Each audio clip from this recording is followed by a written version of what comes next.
यानंतर एक breaking news आहे। पावसाची भंडारा जिल्ह्याला पावसाचा रेड अलर्ट देण्यात आला। याचाच अर्थ या ठिकाणी मुसळधार ते अतिमुसळधार पावसाची शक्यता आहे। भंडारा जिल्ह्यातील शाळा महाविद्यालयांना उद्या सुट्टी जाहीर करण्यात आली आहे। गोसीखुर्द धरणातून पाण्याचा विसर्ग केला जाणार आहे, त्यामुळे नदीकाठच्या गावांना सतर्कतेचा इशारा देण्यात आला आहे। तर भंडाऱ्यामध्ये रेड अलर्ट आहे पावसाचा। याचाच अर्थ या ठिकाणी मुसळधार ते अतिमुसळधार पाऊस पडण्याची शक्यता आहे आणि या पार्श्वभूमीवर भंडारा जिल्ह्यातील शाळा आणि कॉलेजला उद्या सुट्टी असेल। तर इथल्या गोसीखुर्द धरणामधून पाण्याचा विसर्ग केला जातोय, त्यामुळे नदीकाठच्या गावांना सतर्कतेचा इशारा देण्यात आला।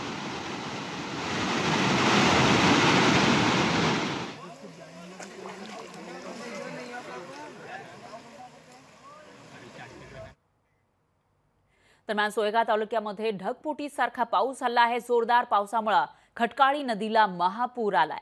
ढगफुटीसारख्या पावसामुळे नागरिकांची मात्र तारांबळ उडालेली आहे। तर सोयगाव तालुका या ठिकाणी मोठ्या प्रमाणामध्ये पाऊस झाला आहे। ढगफुटी जणू झाली की काय असा सवाल लोकांना पडलेला होता, कारण पाऊस एवढा मोठा पडला आणि त्यानंतर सगळीकडे पाणी वाहू लागल्याचं दिसून आलंय। दरम्यान खटकाळी नदीला महापूर आलेला आहे। खटकाळी नदी दुथडी भरून वाहताना दिसून येते आणि मोठ्या प्रमाणामध्ये पाणी बाजूला पडत असल्याचं आपल्याला दिसून येतंय। तर या नदीचं पात्र विस्तारलेलं आहे। दरम्यान ढगफुटीसारख्या पावसामुळे नागरिकांची मात्र तारांबळ उडालेली आहे। ही दृश्य आपण बघू शकतोय। नदी कशा पद्धतीने या ठिकाणी भरून वाहते आहे आणि ही झाडं अर्ध्याहून अधिक पाण्यात गेल्याचं आपल्याला या ठिकाणी पाहायला मिळतं।